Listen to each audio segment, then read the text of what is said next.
muito boa tarde. Sejam todos muito bem-vindos à primeira edição do Perini Masterclass.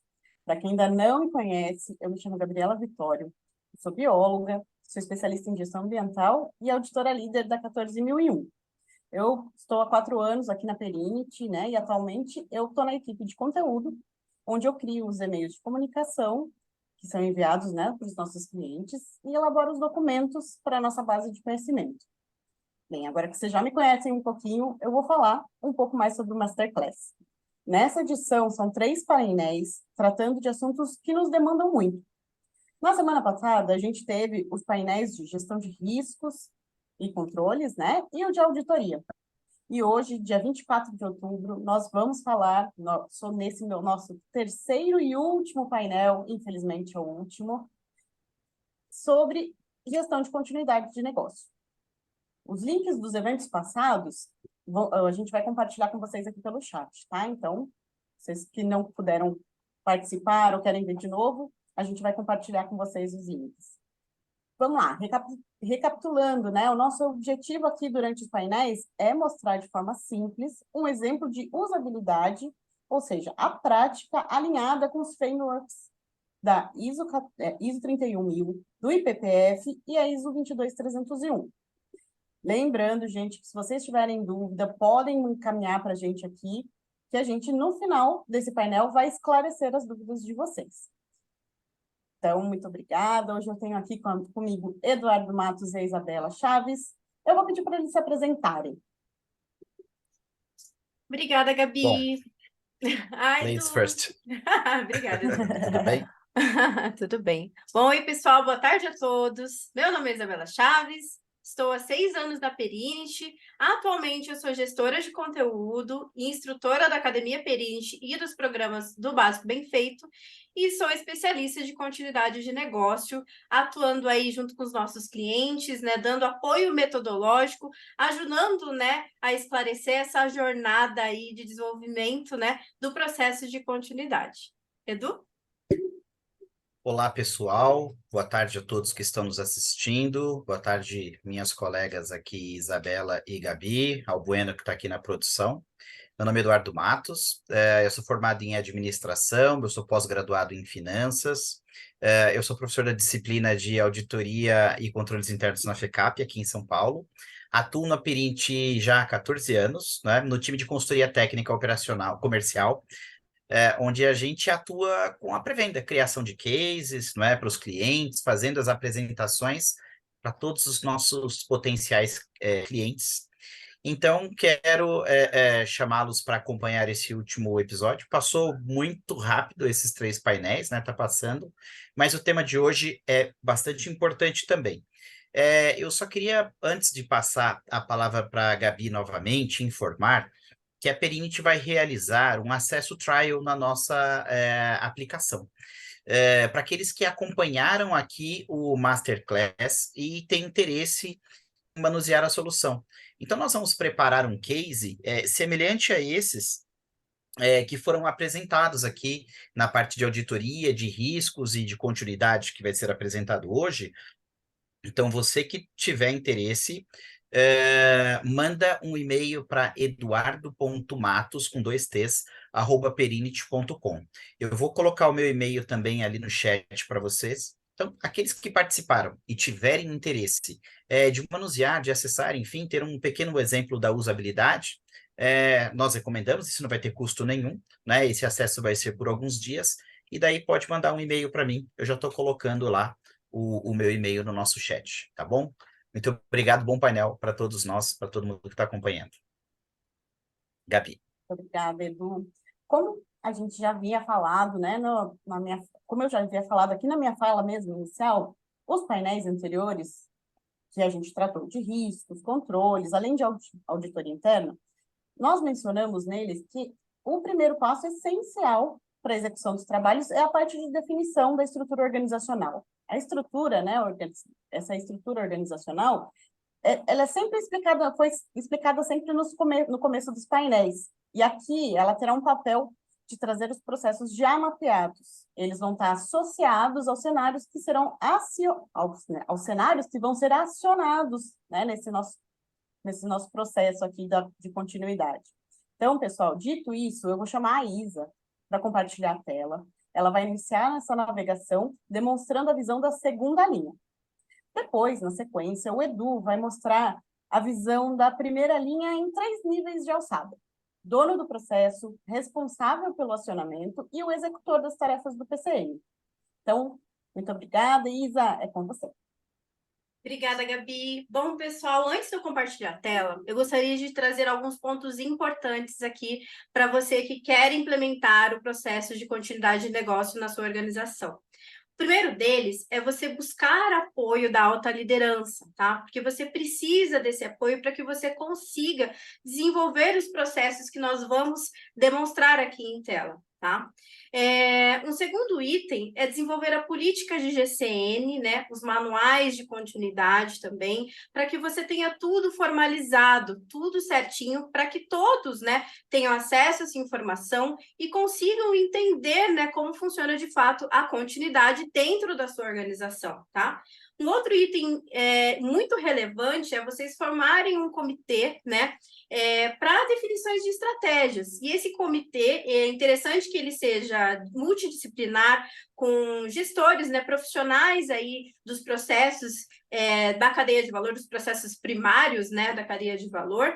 E esse comitê ele tem uma função de definir estratégias, definir quais que vão ser aí os planos que vão ser desempenhados, né? Então, esse comitê é fundamental. Além, né, de realizar os acionamentos, né, dos planos, tá? E eu trago também uma visão super importante para vocês, que é a definição, né, a utilização de boas práticas.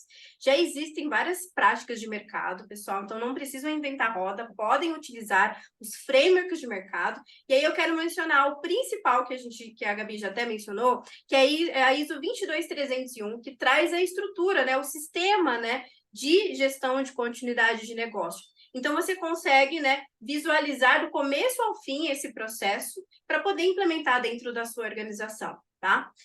Um outro framework é a ISO 22317, que traz as diretrizes do BIA, né? Mais detalhado, né? O BIA, a gente vai mencionar daqui a pouquinho, é a análise que você faz dos seus processos, né? Então, essa ISO vai te trazer detalhadamente como que funciona, como que você pode aplicar da melhor forma para obter os resultados esperados, tá? E a última ISO que eu quero mencionar é a 22313, que traz as orientações de uso da 22301. Então, ela é um complemento da 22301 que vai colocar na prática para vocês a implementação do processo de continuidade, tá? E para finalizar, falando em boas práticas, eu gostaria de indicar para vocês, tá? Até para vocês poderem pesquisar aí, um instituto muito conhecido, né, e renomado, que é o DRI, que é o Disaster Recovery Institute International, né? Esse DRI, ele é renomado em continuidade, tá? E ele publicou as 10 práticas profissionais de continuidade de negócio. Então, você também que tem interesse nessa área, que quer se especializar ou mesmo implementar na sua organização, esteja a par aí das 10 práticas do DRI, que vai também ajudar você a implementar o processo de continuidade na sua organização. Edu, quer comentar alguma coisa desses itens? Sim, Gabi. Só para dizer o seguinte, né? Referente ao que você falou, o apoio da alta liderança, dos executivos da empresa, né? Isso já é um elemento que, de certa forma, nós também sempre comentamos em relação às atividades da área de auditoria e de gestão de risco.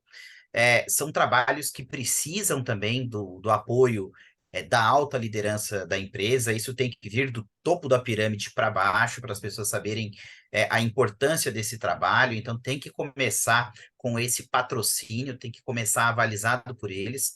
Quando a gente fala principalmente com relação à gestão de riscos, é porque também, assim como você falou do apoio da alta liderança, você também tem uma política de gestão de riscos. O ideal é que você também crie uma política para a execução da auditoria, com a definição que pode ser compartilhada com toda a empresa, para as pessoas saberem as regras, não é? O auditor, por exemplo, pode solicitar qualquer informação, pode te auditar a qualquer momento.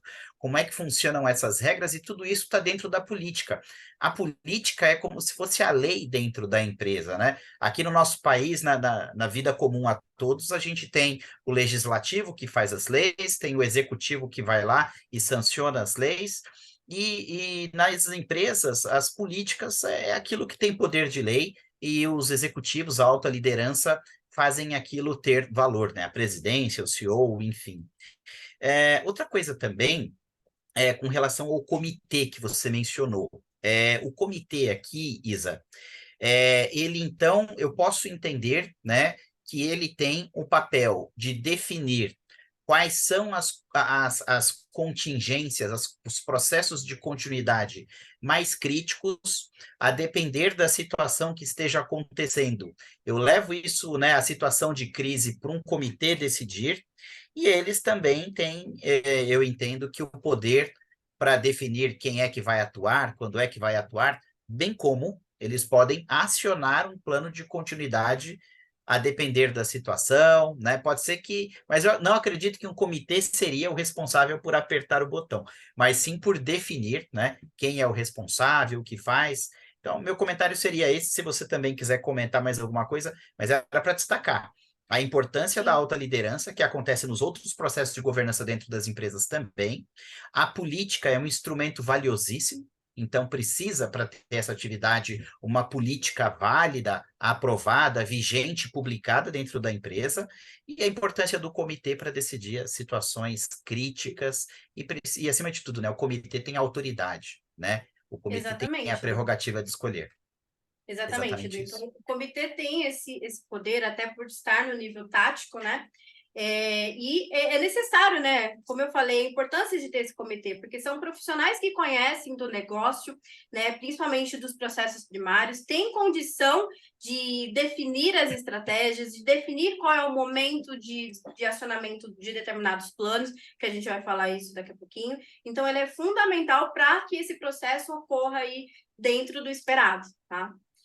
Perfeito. E falando então, pessoal, de como a gente começa a implementar esse processo, e aí eu queria dizer que está interligado com o que a gente já apresentou nos painéis anteriores, né?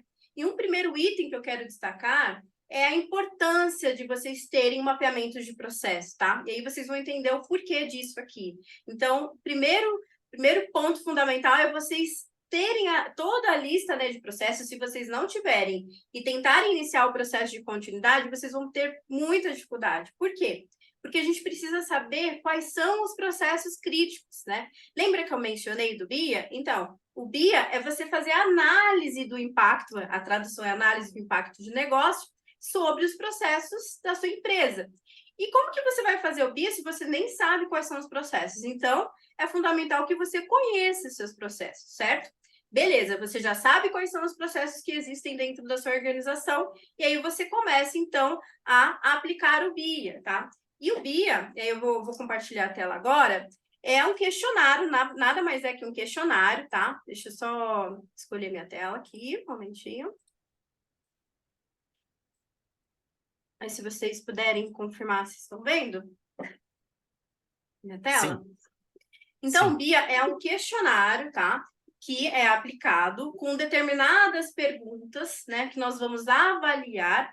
E o objetivo principal dele, ao final, é elencar quais são os processos críticos, né, da organização. E a partir daí, você consegue saber o que você vai contingenciar, né? Porque vamos supor que você decida contingenciar todos os processos. Contingenciar envolve também investimento, envolve custo.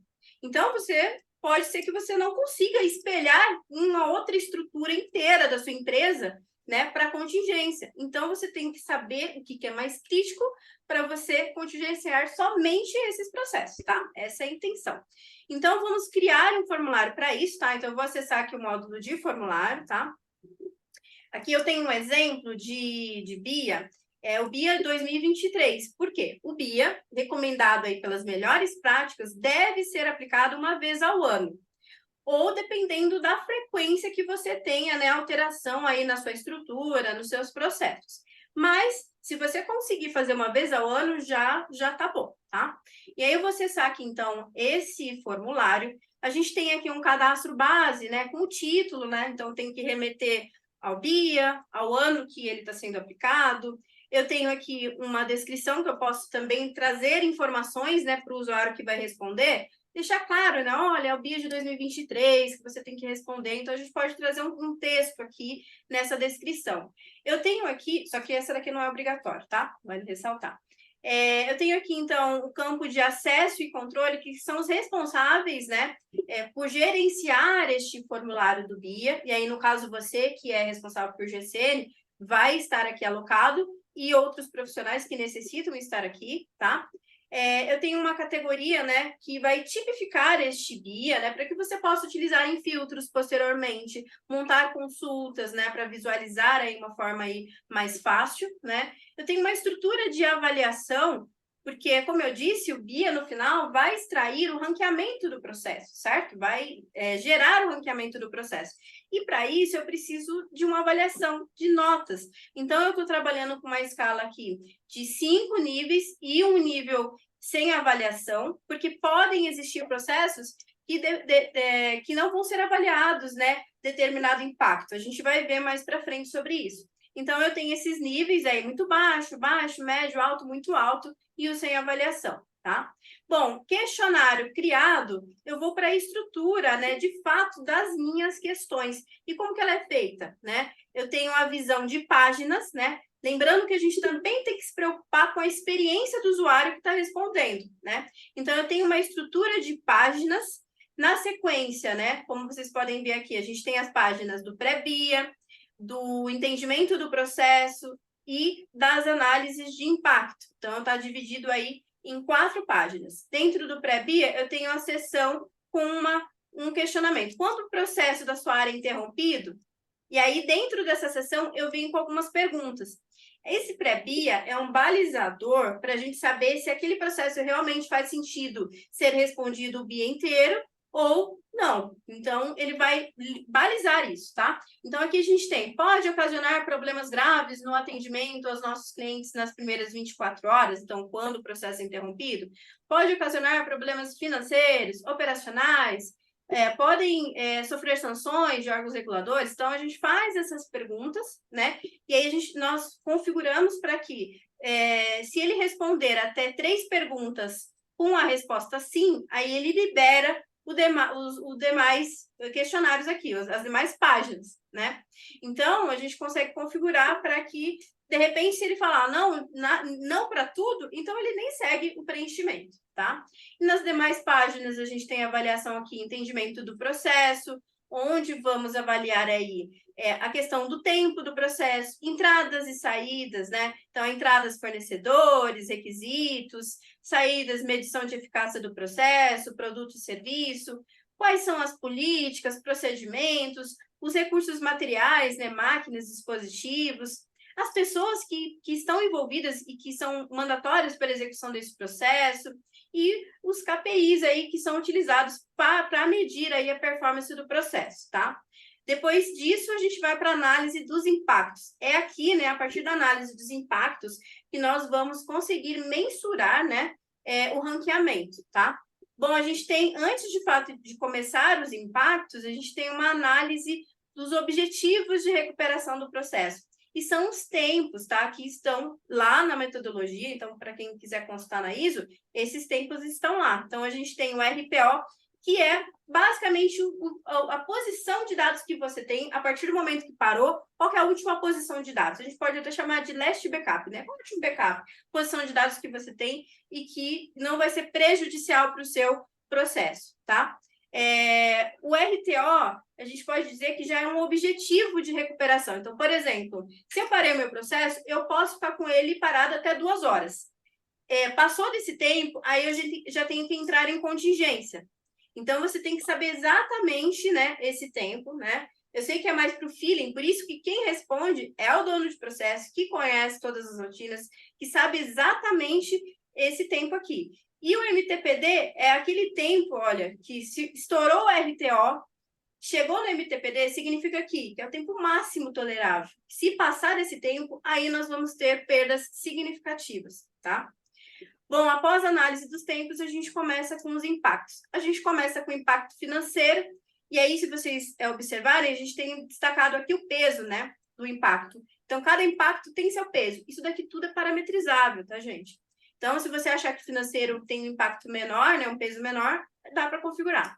E aí a gente vem com algumas questões, né? Bom, em relação ao impacto financeiro, pode ocorrer multas, sanções, perda de receita, de ativos, elevação do custo, perda de negócios futuros, né?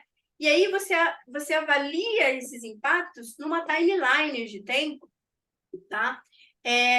Na qual você vai classificar, né, a criticidade. Então, se acontecer isso, interromper em 30 minutos, vamos ter muito problema? É baixo, muito baixo, baixo, médio, alto, muito alto? E aí você vai avaliando. De repente, um processo, a partir de 4 horas, já começa a subir a sua criticidade. E cada processo vai ter a sua classificação. Isso a gente está avaliando para o financeiro, certo? Mas nós temos o impacto de imagem, aí a gente está falando do aspecto reputacional, né? Se provoca desgaste de imagem frente aos clientes, aos acionistas, aos investidores, e assim por diante, na mídia, e a gente vai avaliar tudo isso, né? E aí, na última página, nós temos mais 2 impactos. Operacional, né? Se vai impactar aí com perda de pessoal, redução aí do quadro, vai aumentar o comprometimento do fluxo de trabalho, descontinuidade de fornecedor. Então, a gente tem vários cenários aí que vocês têm que avaliar para poder classificar essa timeline. E a legal, né? Em termos aí legais, né? Problemas aí contratuais, com órgãos reguladores, né? Então, vocês vão fazer toda essa avaliação. E aí, esse questionário foi construído dessa forma. Não significa que é isso e pronto. Não, se você tiver o seu questionário, de repente tem alguma pergunta a mais que essas, ou tem perguntas diferentes, não tem problema. Isso tudo aqui que a gente está mostrando é tudo parametrizável. É só a nossa sugestão que os nossos clientes utilizam aqui, tá? Mas você pode cadastrar a que você quiser, tá? Bom, depois, né, do questionário todo, né, do formulário todo construído, eu vou para a aplicação. Esse é o momento, então, que eu vou direcionar para as áreas responderem o BIA, né? E aqui, se vocês observarem, já tem várias aplicações que foram feitas para depois eu mostrar um ranqueamento legal para vocês. Mas como que funciona a aplicação? Eu crio a aplicação, o título da aplicação, né? E sempre remetendo ao processo, né? Para ficar mais fácil a identificação. O período, qual que é o período, tanto de dias, né? Que você vai firmar com esses usuários para eles responderem, tá? A data máxima de avaliação, por quê? A gente vai ter um fluxo de avaliação do BIA que foi respondido, porque não é só simplesmente a área responder e pronto, não. A área vai responder, você vai avaliar, se tiver algum ajuste necessário, você vai fazer a devolutiva, a área vai ajustar e devolver novamente. Então, não precisa de reunião, é só você fazer tudo pelo sistema. A conversa vai ser pelo sistema, tá? Aí você vai selecionar os destinatários, e aqui você pode selecionar, lembra da estrutura que nós vimos nos painéis anteriores? Então, a gente pode ter as áreas associadas aqui, os processos, isso vai depender quem é o responsável que você quer direcionar, tá? E também um usuário direto. Então, por exemplo, eu quero direcionar direto para o Edu. Eu venho aqui e escolho o Edu, tá? E se vocês quiserem mandar, por exemplo, para um ponto focal que não esteja cadastrado no sistema, é só também colocar o e-mail aqui como link externo, que ele vai receber e ele vai poder responder, tá? Então, fazendo todas essas configurações, a gente tem uns itens a mais aqui, por exemplo, permitir recebimento das respostas durante a avaliação, significa que os atrasildos, né, Edu? Né, Gabi? Isso. Podem Que responder. Tem, né? Que sempre tem. Sempre tem, exatamente. Podem responder durante o prazo das avaliações, né? E permitir mais respostas por usuário. De repente, aquele usuário que você mandou é responsável por mais de um processo, também dá para a gente poder fazer dessa forma a aplicação, tá? Aquele processo, ele vai percorrer várias áreas, então a gente tem que mandar para mais de um profissional, e aí no final o sistema vai consolidar, uma aplicação só vai consolidar todas essas respostas e vai gerar a nota, tá? E aí a gente tem aqui formulário para amostragem, mas esses daqui não vão fazer muito sentido. Essa daqui do avaliador faz sim, porque significa o quê? Você pode também criar um fluxo de aprovação desse formulário. Então, por exemplo, se você quiser que mais pessoas realizem a aprovação além de você, você pode estipular esses aprovadores aqui também, tá bom?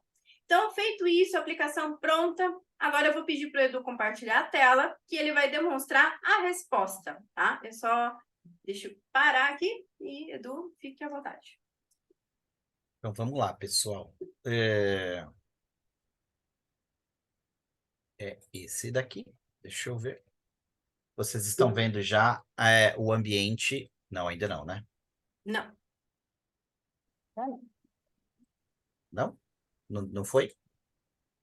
Não. Share. Agora tá Não carregando. for? Ah, tá. Foi sim. Perfeito. Olha só, pessoal. Aqui, eu estou logado com o usuário com o meu nome. Depois eu vou fazer um outro login também. Eu tenho um outro usuário com outro perfil. E o momento que nós estamos aqui é o momento que o time de continuidade de negócio já disparou o questionário do BIA, né, o formulário do BIA, e o intuito desse formulário, assim como a Isabela mencionou, é entender o nível de criticidade aqui do meu processo. Essa informação mais tarde vai subsidiar a construção do plano de continuidade em si. Então, eu venho aqui no menu formulário, responder formulário, né? E nesse menu responder formulário, ele já vai trazer aqui, ó, o processo de controle de acesso. Eu sou o responsável, eu sou o process owner aqui da parte de controle de acesso. Então, entrando dentro do formulário, olha aquela carinha que a Isa mostrou. Eu tenho, então, aqui uma capa, não é? Enfim. E aí, eu já posso dar um próximo aqui, ó, porque eu sou o responsável pela segurança da informação. A primeira coisa que ele apresentou aqui foi o pré-BIA, que a Isa também comentou. O pré-BIA, pessoal, é uma coisa muito interessante. Até pouco tempo atrás eu não conhecia. O pré-BIA, assim como a Isa falou, é um questionário preliminar que o objetivo de respondê-lo é saber, vale a pena responder todo o BIA? Às vezes o BIA é um pouco extenso, né? Então, eu achei interessante essa informação de que o pré-BIA, a combinação de respostas já te coloca na próxima fase ou não, assim como a Isa falou também. Vejam as perguntas, né? A Isa já leu até essas perguntas. Pode ocasionar problemas graves no atendimento aos nossos clientes nas primeiras 24 horas, afetando assim a imagem da empresa? Pode ocasionar problemas financeiros nas primeiras 24 horas? Pode ocasionar problemas operacionais nas primeiras 24 horas e pode sofrer sanções de órgãos reguladores nas primeiras 48 horas.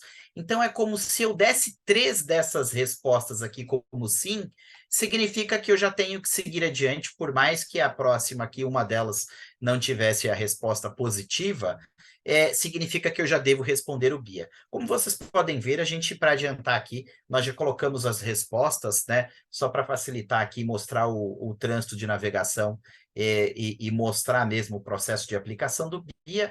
Então, eu tenho perguntas aqui, ó, também. Ciclo do processo. Esse processo acontece a cada 4 horas. Veja, esse campo aqui no BIA, quando ele foi criado pelo pessoal de gestão da continuidade, ele foi configurado para ser um campo do tipo discursivo, dissertativo, é um campo de texto, né? E, aliás, vários outros que a gente vai mostrar aqui. Aí, quais são os inputs, não é? Quais são as entradas de informação? Alertas de monitoramento de acessos indevidos. Isso é um tipo de informação que, de repente, indique a necessidade de ter um processo de continuidade. Alguma coisa já não está correndo bem. Alertas de monitoramento de nova demanda de outros órgãos, identificação de novos riscos por outras fontes. Na pergunta das saídas, isso aqui são os outputs, o que o sistema te dá, né? Liberação de bloqueio de acesso, fechamento de ticket, que são os fechamentos dos chamados, né, das aberturas de incidentes, métodos, políticas aqui, procedimentos utilizados, ó, política de segurança da informação, norma de controle de acesso, código de ética, são todos normativos, assim, vamos dizer, que tratam desse tema. E eu estou respondendo, sigo respondendo. Quais são os recursos necessários para que esse processo esteja operacional? Internet, suítes, roteadores, servidores, firewalls, Wi-Fi, computador, não é? Pessoas envolvidas com esse processo, ó, são gerentes e analistas, ou um gerente só e analistas. E quais são os indicadores aqui, os KPIs de eficácia? O KPI de acessos bloqueados, KPI de riscos em tratamento e KPI de novos riscos identificados. Então, veja, eu respondi aqui primeiro, a primeira sessão, a respeito do entendimento do processo. Eu dou um próximo aqui, né? Aí ele vai trazer a parte dos impactos que a Isa também falou. Aqui, essa parte dos impactos, pessoal, elas são informações de criticidade, se vocês observarem as respostas. Né? Olha, o RPO, né, que é a primeira unidade de medida que nós estamos respondendo, qual o tempo máximo aqui da informação, da última informação que a Isa chamou de last backup? Olha, 24 horas, né? E o RTO? Quanto tempo de processo de negócio ele pode ficar inoperante até que eu abra, que eu inicie de fato, ou que aperte o botão vermelho que vocês vão conhecer para início da continuidade, ou até 2 horas. Até 2 horas eu não aciono meu processo de crise, mas após isso eu já tenho que acionar. E qual que é o prazo máximo aqui de parada e depois disso daqui eu já começo a ter graves consequências? São 6 horas, né? A resposta para o meu MTPD, né? Então, tudo isso aqui, gente, ó, só para mostrar para vocês, eu alimentei. Aqui está escrito 2, eu poderia ter colocado 4, né? Mas, enfim, só para mostrar que são campos que a pessoa que está respondendo BIA vai alimentar, vai responder. E aqui todos esses são alternativas com pesos, não é? Ó, qual que é o impacto financeiro? Até 30 minutos. Muito baixo, 4 horas baixo, 8 horas médio, 12 horas ainda é médio, um dia, né? Ou seja, que já tem 24 horas, ó, já passa a ser alto, né? 2 dias alto, 7 dias muito alto, 15 dias muito alto. Então, a gente vai escolhendo entre as opções aqui, né, entre as alternativas. A mesma coisa nós fizemos para os impactos de imagem, reputação também, não é? Inserimos aqui prazos, enfim, níveis de criticidade a partir da quantidade de horas, e aqui no final o impacto operacional em si, né? E aí ele vai trazer aqui, ó, perda de pessoal ou redução significativa do quadro funcional, aumento ou comprometimento do fluxo de trabalho, descontinuidade de um fornecedor crítico por causa, pode causar, o que isso pode causar ao processo? Fala assim, ó, 30 minutos não me causa nada, é muito baixo, ó, 2 horas também, é bem baixo. E da mesma maneira como eu mostrei os anteriores, nós vamos colocando os níveis de criticidade de acordo com o tempo de indisponibilidade, né? A mesma coisa aqui, ó, para impacto legal, aqui já é o aspecto regulatório também. Inserimos respondemos, né?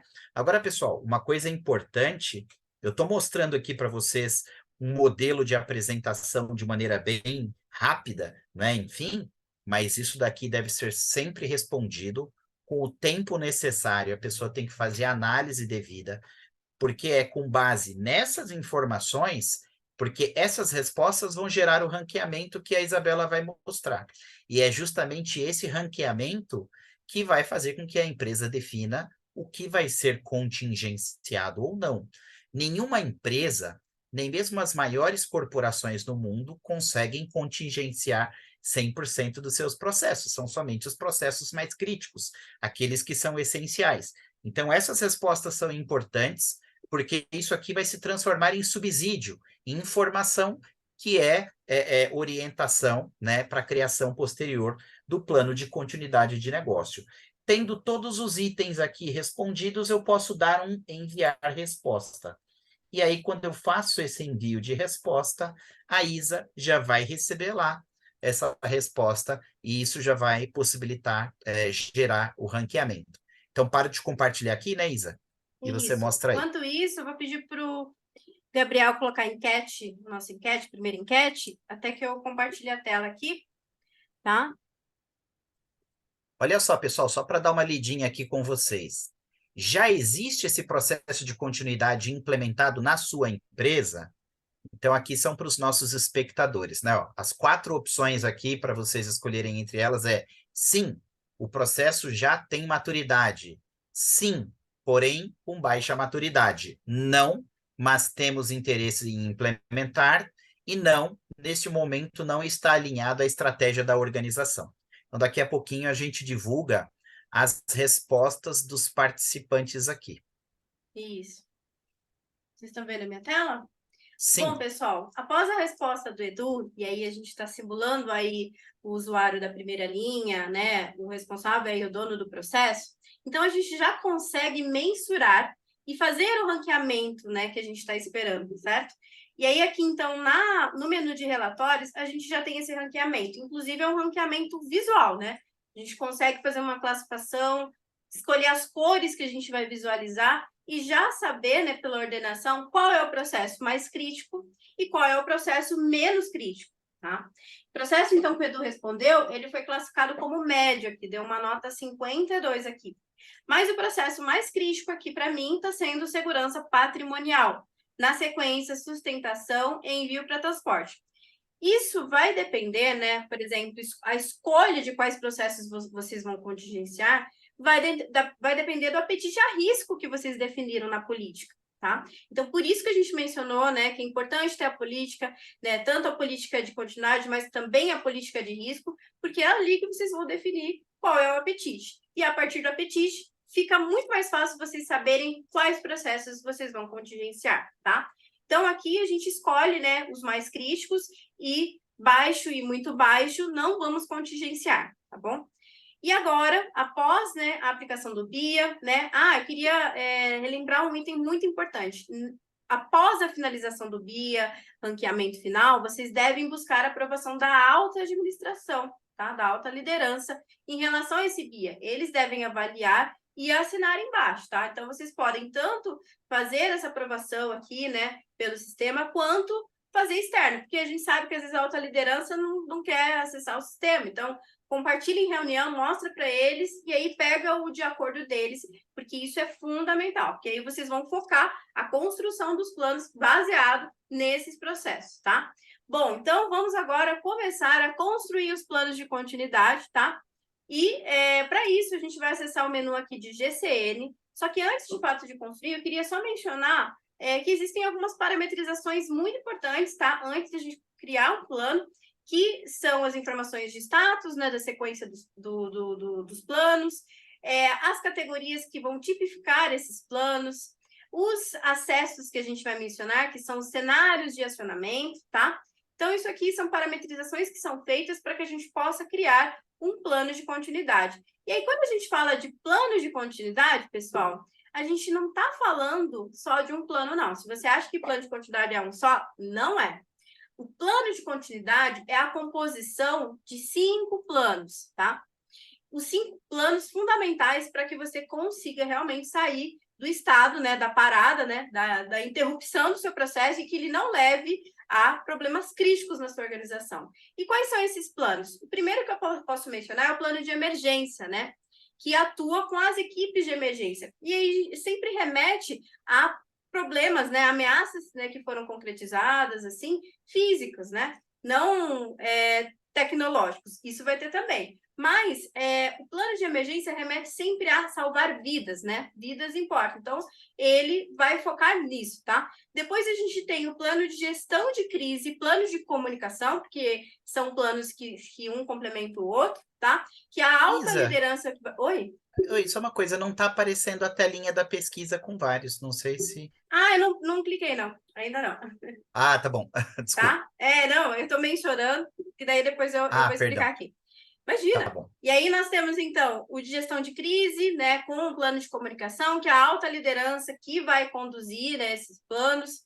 Temos os planos de continuidade operacional, que aí são as áreas que são responsáveis por eles, e o plano de recuperação de desastre, que aí com a TI, né, que é ela que vai desenvolver, ela que vai executar esse plano.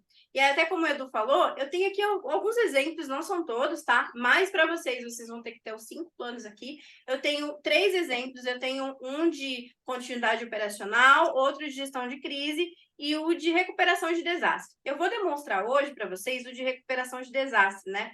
De TI. E aqui, na concepção dele, a gente tem aqui alguns campos importantes. Código, título, né? Que a gente tem que trazer exatamente esse nome de plano. Não exatamente, mas você pode trazer algo similar que vai te lembrar, né? Ou simplesmente DRP, ou mesmo plano de recuperação de desastre, para diferenciar os planos. A descrição, aí o BIA, né, que foi aplicado. Você pode associar também os processos, se quiser de novo trazer aqui. Quais são os cenários de acionamento? Isso é legal. Aqui, ele está no formato lista, mas depois o Edu vai mostrar no formato de hierárquico, tá? Os cenários de acionamento, pessoal, são basicamente as ameaças. A gente pode dizer, né, que são as ameaças que podem afetar, né, a sua organização e que podem interromper o seu negócio. E aí, aqui, a gente tem níveis de acionamento, tá? Então, a gente começa no nível maior, que é a disponibilidade física e lógica. Na sequência, falando em física, a gente pode ter desastre, né? Dentro de desastre, aí a gente pode ter tanto alagamento, queda de aeronave, dentre outros desastres, incêndio, né? E falando de lógica, a gente pode ter uma divisão, né, entre local, ou seja, data center local e cloud, né, na nuvem. E aí, dentro deles, cenários de ataque de phishing, cyberataques, e aí você vai descendo os níveis e você consegue associar esses níveis nos seus planos. E a partir desses níveis, que a gente vai ver no momento que o Edu for acionar, você escolhe em qual nível você quer acionar, tá?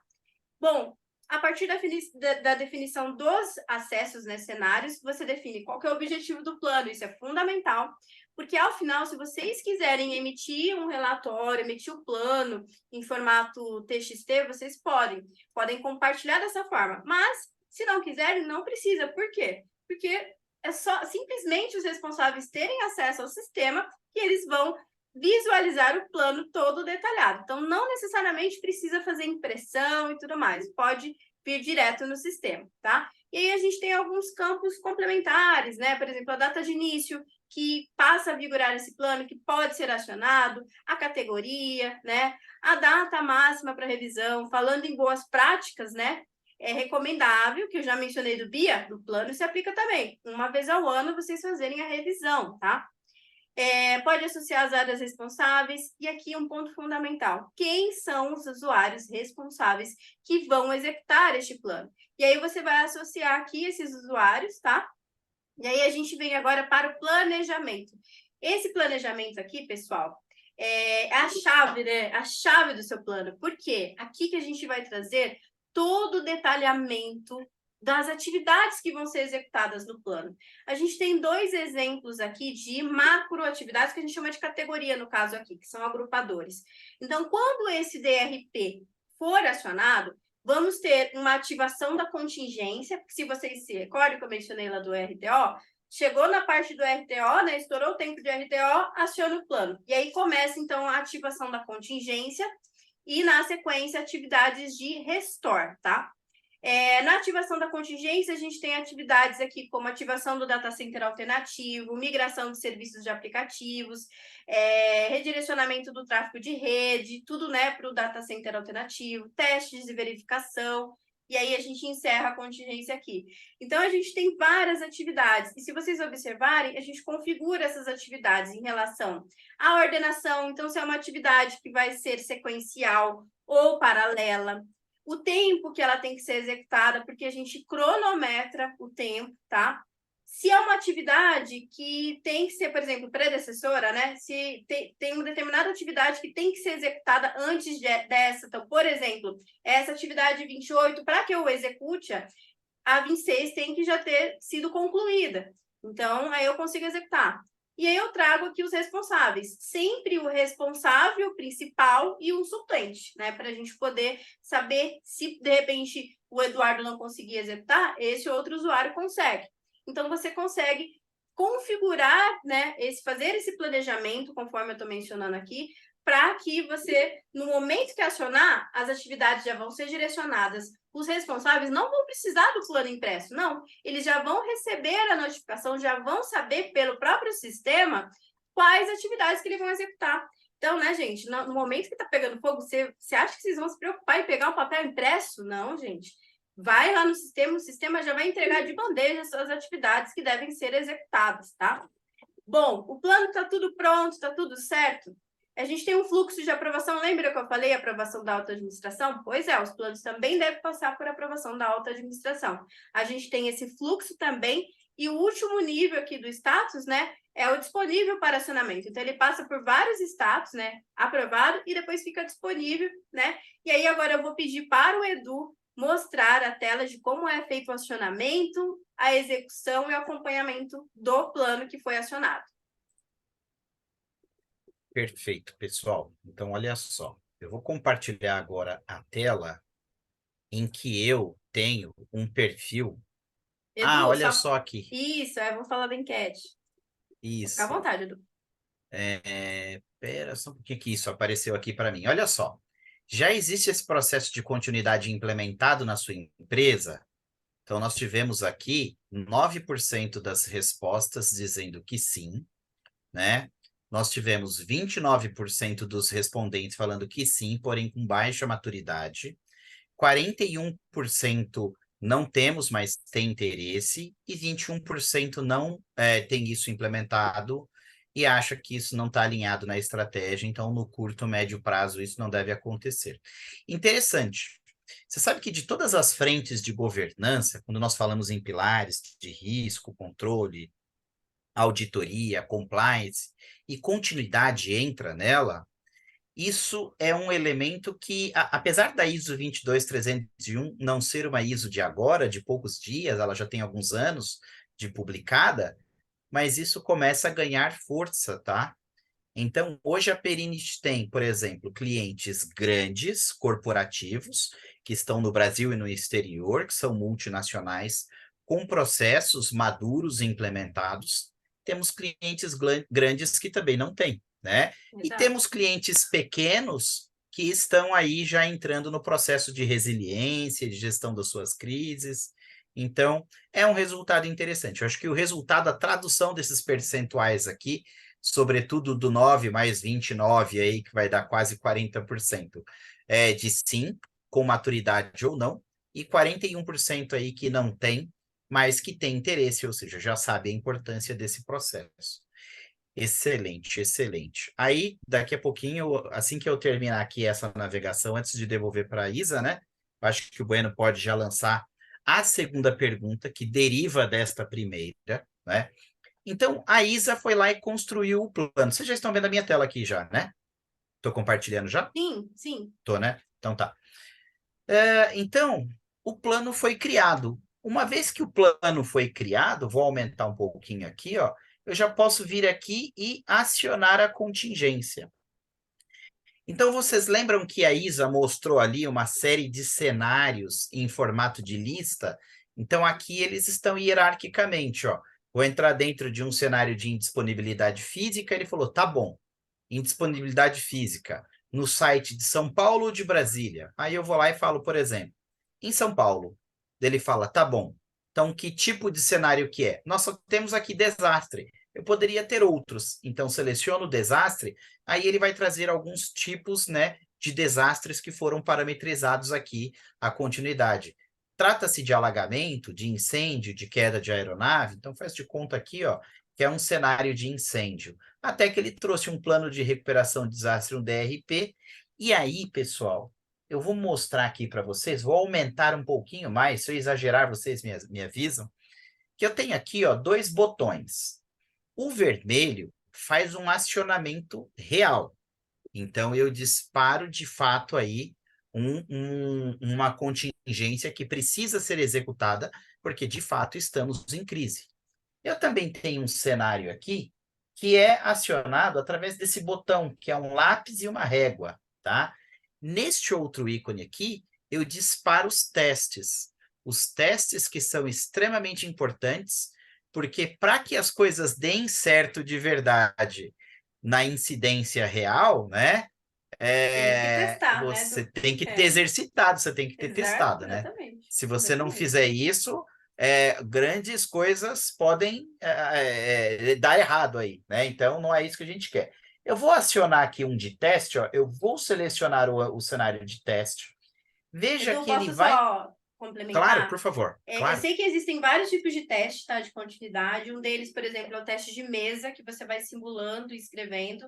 Mas a gente sabe que o teste mais efetivo é o real, tá, pessoal? Porque é nele que você vai pegar realmente os problemas de tempo. Por exemplo, na hora de você recuperar, a gente está falando de um DRP, na hora de recuperar um backup, será que vai ser aquele tempo mesmo? E só no teste você vai ter certeza que o backup vai funcionar. E, de repente, a gente teve uma situação de um cliente que armazenava os backups no lugar onde tinha umidade. Na hora que ele mais precisava, gente, os backups estavam com mofo e não conseguiu recuperar.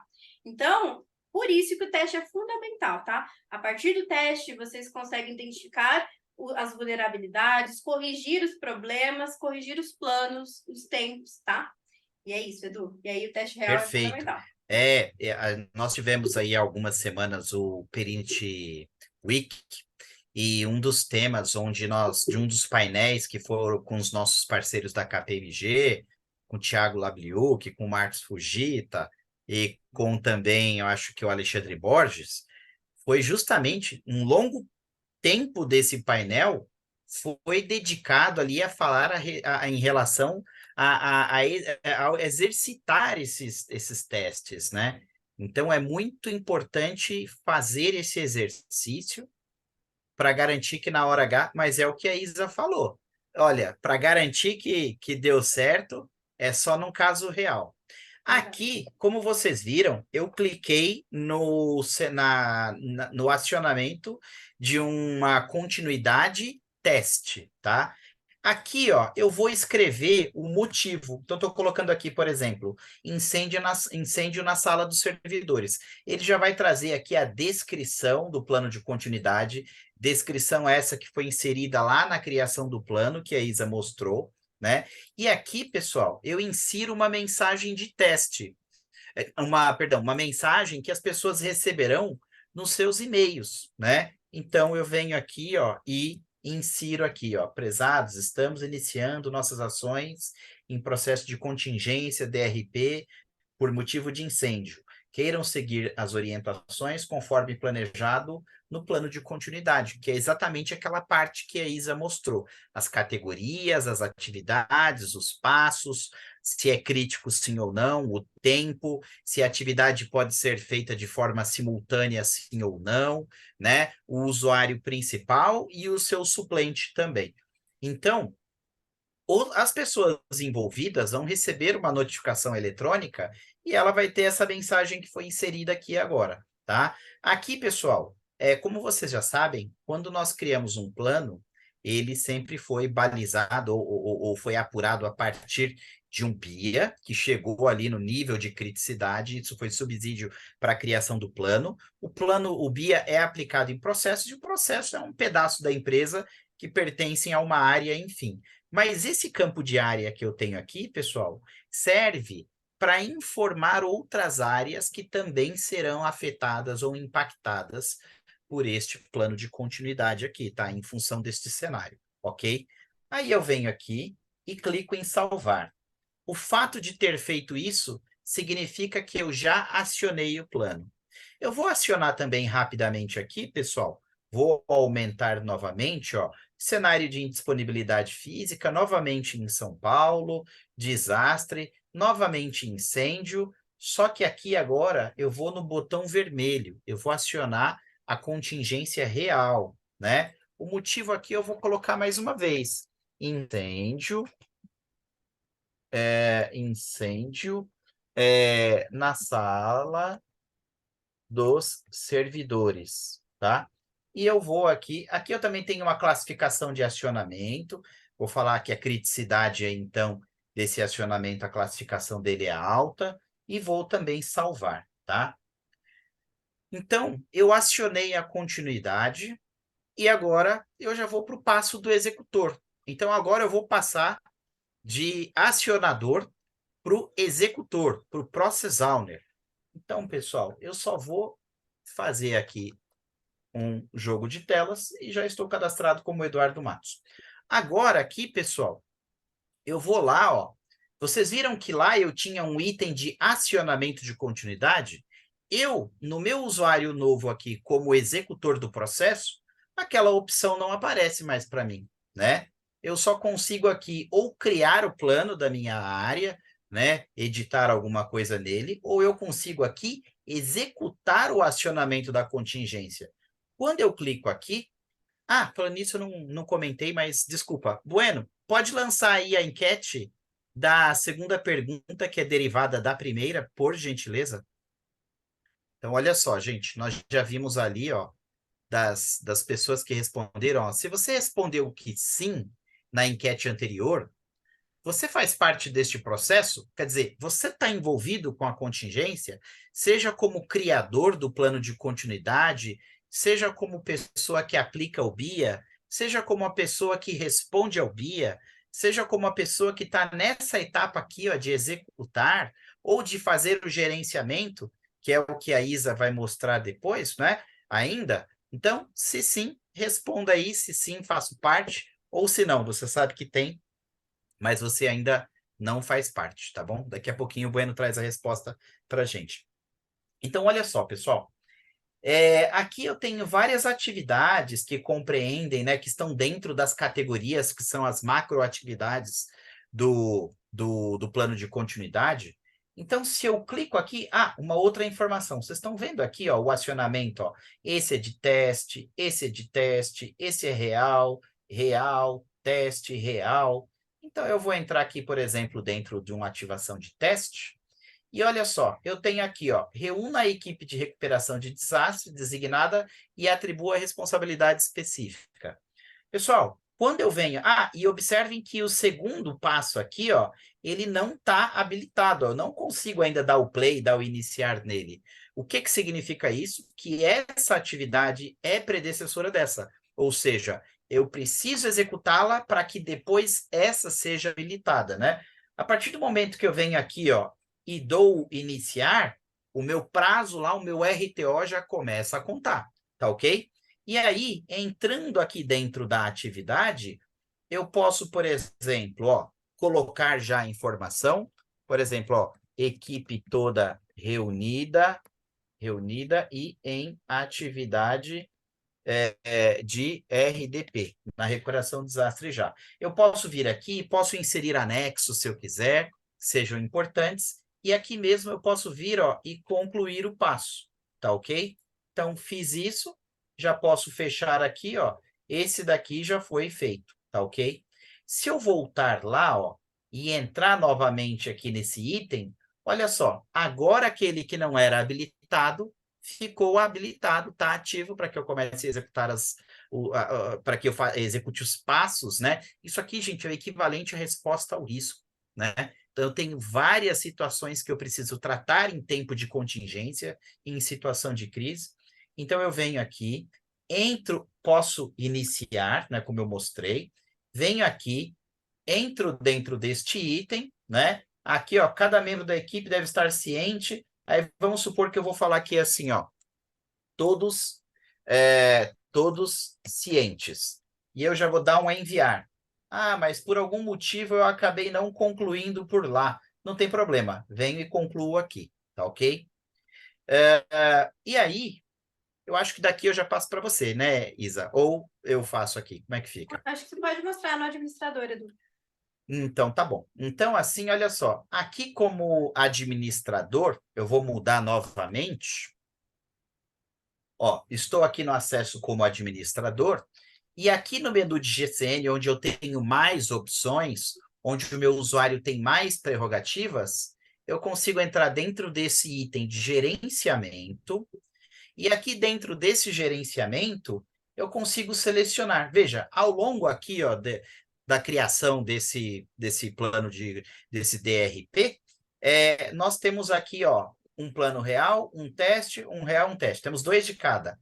Eu vou entrar aqui dentro deste plano real e ele vai me mostrar aqui um pouquinho do detalhamento aqui, olha só. Eu tenho uma série de atividades aqui de passos pendentes. Se eu descer um pouquinho mais, ele vai mostrar atividades que eu estou atrasado. Se eu descer um pouquinho mais, ele vai mostrar atividades que eu estou disponível e assim por diante, tá? Se eu entrar, ó, e aqui ele mostra os percentuais. Aqui tá tudo 0%, né? Ou seja, desse eu não fiz nada. Vamos voltar lá de novo para eu entrar em um outro. Vamos entrar nesse de teste aqui, só para ver. Aqui, eu já executei um pouquinho, tá vendo? Ó, não tenho nenhuma categoria, mas já tenho 8% das atividades, 9% dos planos. Então, aqui, eu já consigo ver, ó, além de atividades pendentes, atividades que já foram concluídas, atividades que estão disponíveis, não é? E por aí vai. Isso daqui expressa exatamente o que é que já foi feito. Se eu clicar aqui, eu vejo um detalhamento aqui das ações que já foram feitas em bloco, com os seus percentuais executados, tá bom? Isso aqui é uma das formas de acompanhamento, não é? Mas eu acho que aqui agora eu já finalizei. Eu mostrei, então, o que nós mostramos nessa segunda rodada. A Isa criou a Isa criou o plano de continuidade. No momento necessário, no momento em que houve necessidade, eu fui lá e acionei o plano. Os responsáveis por cada uma das atividades a serem executadas foram notificados, entraram na solução, vieram ali em executar o acionamento da contingência, né? Olharam ali os itens que eles tinham que fazer, tomaram as ações, fizeram as atividades, e as pessoas que ficam ali no gerenciamento ficam acompanhando, entrando no detalhe aqui dos planos e verificando principalmente o percentual do que já foi concluído, né? Normalmente, aí, ao término de um plano, você emite um relatório de lições aprendidas, entre outras coisas também, que é fruto daquele plano que foi acionado, tá bom? Mais algo para eu mostrar para vocês, meninas, que vocês acham aqui do nosso roteiro?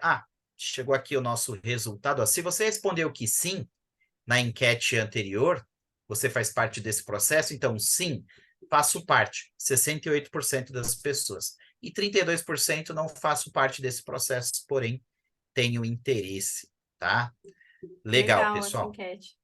Bacana. Obrigada, viu, pessoal, por ter Bacana. respondido essa enquete. E aproveitando, então, para todos aí os envolvidos e que têm interesse, eu queria convidar vocês a assinarem a Pílula de Conhecimento, que justamente estamos na fase de continuidade, estamos criando conteúdos específicos de continuidade. Eu vou pedir para o Gabriel postar aqui no chat para vocês, tá? Então, aproveitem, esse conteúdo é gratuito e muito rico, tá? Então, vão conseguir ajudar vocês a ter insights, a saber quais são os passos e sempre lembrar que podem contar com a Perinte para isso, tá bom? Eu vou mandar aqui, já já vocês estão recebendo aí, tá? Perfeito. Aí, eu acho que é com você, né, Gabi? Edu, a gente teve aqui um comentário do Marcelo Fio Tá? em relação à nossa enquete, a nossa primeira enquete aqui, que ele está falando, né? Olha, a resposta da enquete ela demonstra a cultura do empresário nacional, que tem uma enorme dificuldade de entender a governança, né? Controles, riscos, processos de continuidade, e entende que isso é um custo. É Infelizmente, verdade. algumas coisas, né? A gente É precisa verdade. A tem gente essas aqui no Brasil questões. ainda está engatinhando nisso, né? Quando a gente fala de maturidade, de cultura de continuidade de negócios, de resiliência, de ter um plano B. Tem um caso que é muito famoso no seguinte sentido. Quando teve lá o acidente das Torres Gêmeas, o acidente não, atentado, né, terrorista, onde as duas torres vieram abaixo em 11 de setembro em Nova York, existia uma situação que envolve o tema resiliência, que não era tão notado naquela ocasião. Muito se fala de uma importante operadora de cartões, das mais famosas do mundo, que ela tinha o seu ambiente ali de contingência, o site de contingência ficava exatamente na outra torre. E como nós sabemos, as duas torres caíram, então quer dizer, a empresa perdeu o seu ambiente principal, perdeu o seu ambiente, o seu site, né, para utilizar em caso de situação de crise, enfim, de desastre. Então, esse tipo de situação suscitou aí algo que não é não está dentro do regulamento, a 22.301 não diz a quantidade de quilômetros de distância do site principal para o site de contingência, mas hoje todo mundo tem a ciência da importância de ter aí uma distância mínima, 5 quilômetros, enfim, para que ele possa executar essas atividades. Infelizmente, muitas das empresas aprendem na dor, né? Isso É, acontece, né? exatamente, Edu. Então, não Como numa a própria ação pandemia, preventiva. né, Edu? Acho que a A própria pandemia veio para pandemia, despertar mais ainda nessa questão da resiliência, né, pessoal? Então, muitas empresas não estavam preparadas, isso acho que todo mundo sabe. Muitas empresas fecharam, não tiveram condição. E se elas estivessem preparadas, se elas tivessem um plano, elas estavam até aí hoje. Muitas empresas exatamente. conseguiram se reinventar, tiveram dificuldade, mas é aquela coisa, tem que estar preparado, né, Edu?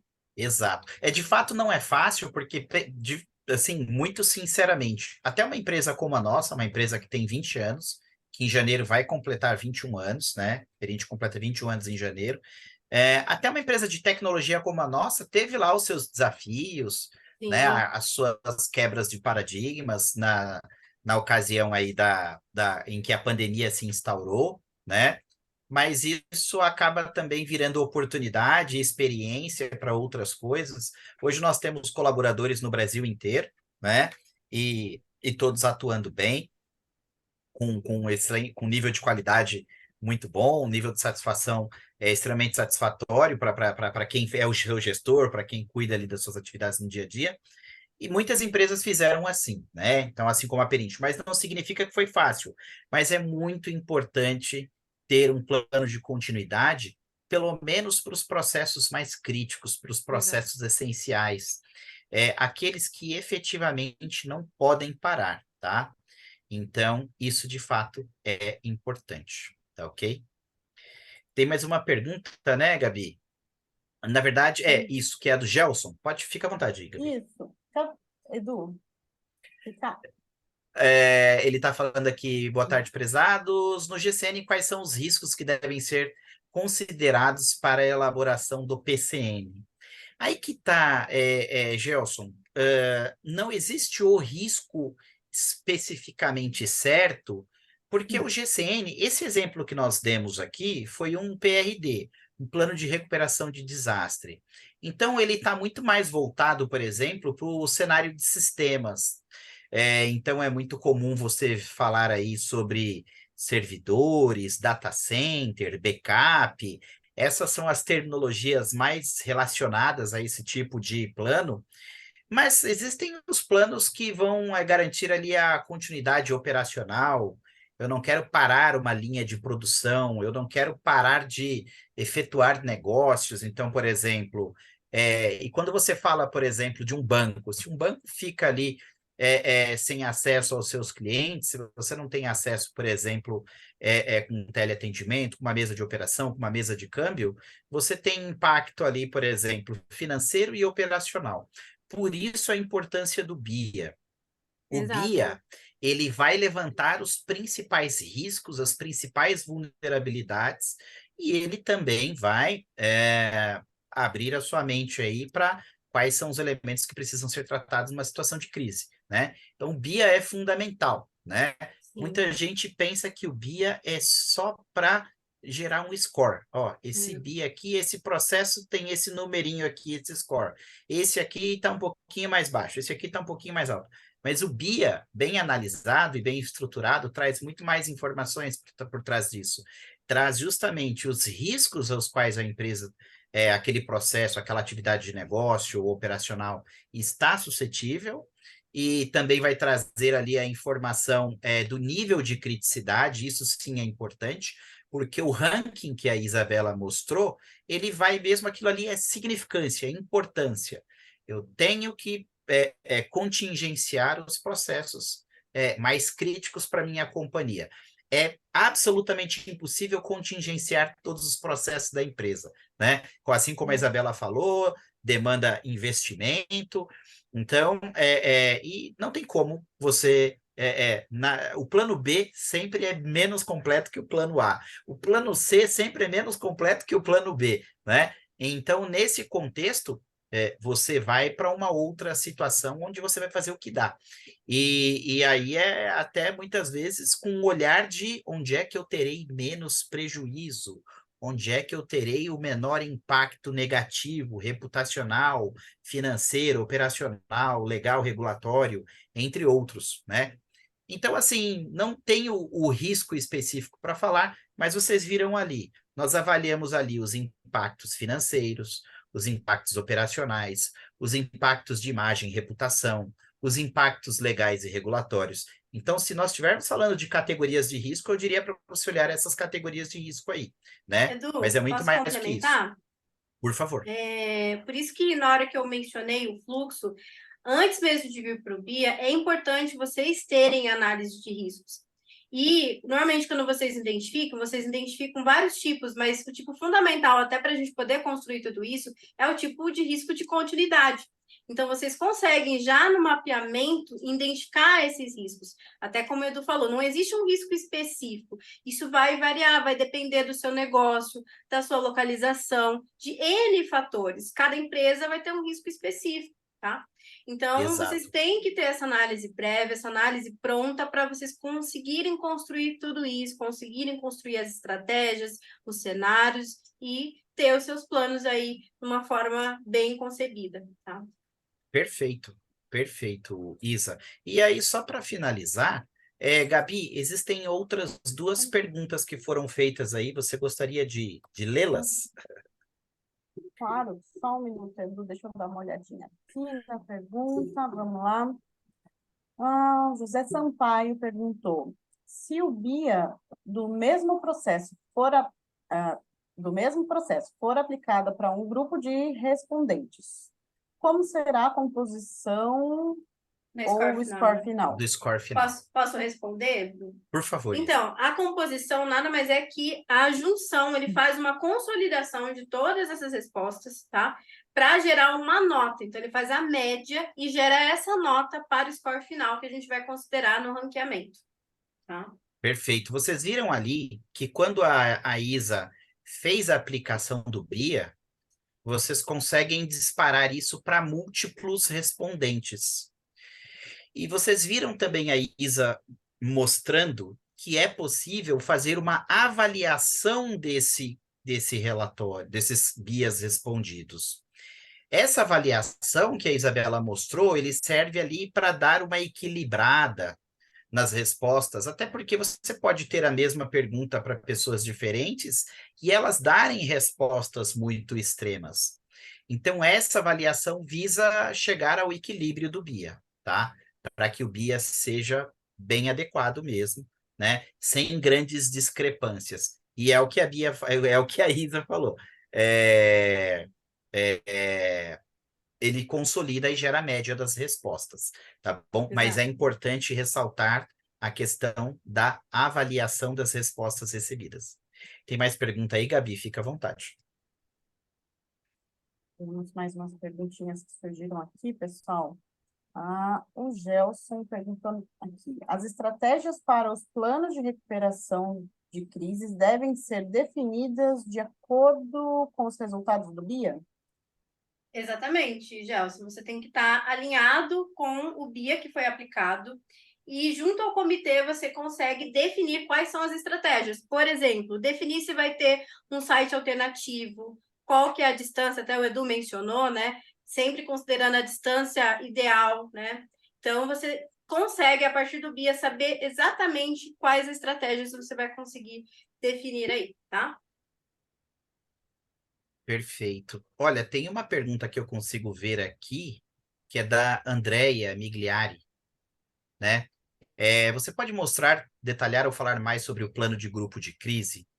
É, é, eu vou fazer o seguinte aqui, André. Eu acho que a Isa, ela conhece até bem as categorizações, ela pode responder, mas eu só vou falar o seguinte: dentro dessas tipificações que existem, né? Plano de continuidade de negócio, plano de continuidade operacional, plano de gestão de crises, o plano de recuperação de desastre, né? O DRP, enfim. eles têm particularidades, a Isa pode até explicar um pouquinho melhor cada um deles, porque eles estão dentro daquele normativo internacional que a Isa mencionou, que é o DRII, né? Mas existem situações que, por exemplo, eu não sabia, eu desconhecia.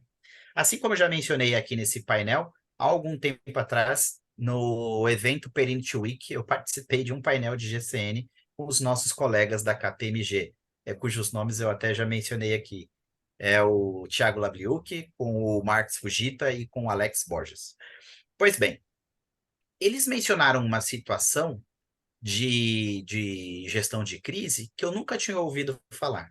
Eles mencionaram um cliente que é dono de uma rede de lojas grande, cuja uma loja deles fica em um calçadão de uma cidade, não me lembro qual que é a cidade, e na frente da loja, mas assim, a 1 metro ou menos da porta, eu não sei se foi uma briga, houve um assassinato e uma pessoa morreu ali na frente. Tá? Então, isso é uma situação que, se você tiver um plano de gestão de crise, você sabe o que fazer. Então, por exemplo, o que eu faço? Eu mantenho a loja aberta, eu fecho a loja, né? O que a minha diretriz diz, né? Porque a pessoa pode ter até esse receio. Olha, se eu fechar a loja, será que os executivos da minha loja vão considerar que isso é errado? Que eu não deveria ter feito isso? Ou se eu manter a loja aberta, será que de repente eu estou cometendo um erro? Ou se eu posso ser aí acusado de alguma coisa e ter um potencial dano de imagem e reputação? Então, o plano de gestão de crise ele serve até para essas coisas, para orientar em situações inusitadas, que nós, via de regra, não sabemos o que fazer, mas os diversos planos têm algum tipo de resposta para os diversos tipos de incidente que podem acontecer, tá bom? Fica à vontade, Isa, para comentar aqui sobre Exatamente, Edu. especificamente o Edu, plano de grupo de crise. um exemplo foi muito bom, Edu, porque assim, está ligado diretamente às estratégias, né? Então você tem que realmente pensar em cenários, a gente tem que sair da caixa, gente. Eu sei que todo mundo fala isso, mas pensar em coisas impossíveis que podem acontecer, que com certeza vão acontecer, sabe, gente? Como a pandemia foi um caso desse, a gente não tinha previsão disso. Agora é um risco, apesar de ter acontecido outras pandemias, né? Mas é um risco, né, chamado com a categorização de cisne negro, né, Edu? Isso. É um risco que tem uma baixa probabilidade e um alto impacto. Então, isso é previsto dentro de um cenário de crise. A gente tem que prever isso. Tudo bem que não dá para a gente prever todos os micro cenários que podem acontecer, porque pode ser que a gente deixe faltar algum. Mas é bom ter tudo isso desenhado, tudo isso, né? Com várias ideias aí. E por isso que é bom você desenvolver, né, ter um comitê, que a partir do comitê, com todos esses profissionais que a gente mencionou, eles vão ter condição de desempenhar e desenhar esse plano. E o plano dentro do sistema, ele é o mesmo modelo, tá? Eu mostrei para vocês, né, o DRP, mas ele segue o mesmo modelo, tá? O mesmo modelo, não muda. Mesmo sem sistema, tá, gente? Sem falar de sistema, o desenho dos planos segue o mesmo padrão, tá? Então, não são diferentes. E aí, você vai definir estratégias, responsabilidades, né? Quem executa, tempo, né? Os tempos de execução. Então, segue no mesmo padrão, tá? Uhum. Perfeito. Tem mais pergunta, Gabi, que foram feitas? Acho que nosso tempo estourou, Edu. Estourou, né? Então, Estourou. sossega. Estamos no nosso limite de tempo. É isso aí. Pessoal, desculpa a gente às vezes Mas não conseguir responder todas, Estamos mas obrigado pela empolgados aqui, participação. né? Obrigada. nos empolgamos um pouco, mas acho que deu para responder quase todas as dúvidas. As demais a Faltou alguma? gente direciona depois, tá? Pode ver. Então, pessoal, gostaria de agradecer a todos pela participação. Eu gostaria de agradecer a Eduardo Matos, Isabela Chaves, pois estamos finalizando o nosso evento do Masterclass. Infelizmente, como eu disse antes, passou muito rápido, né?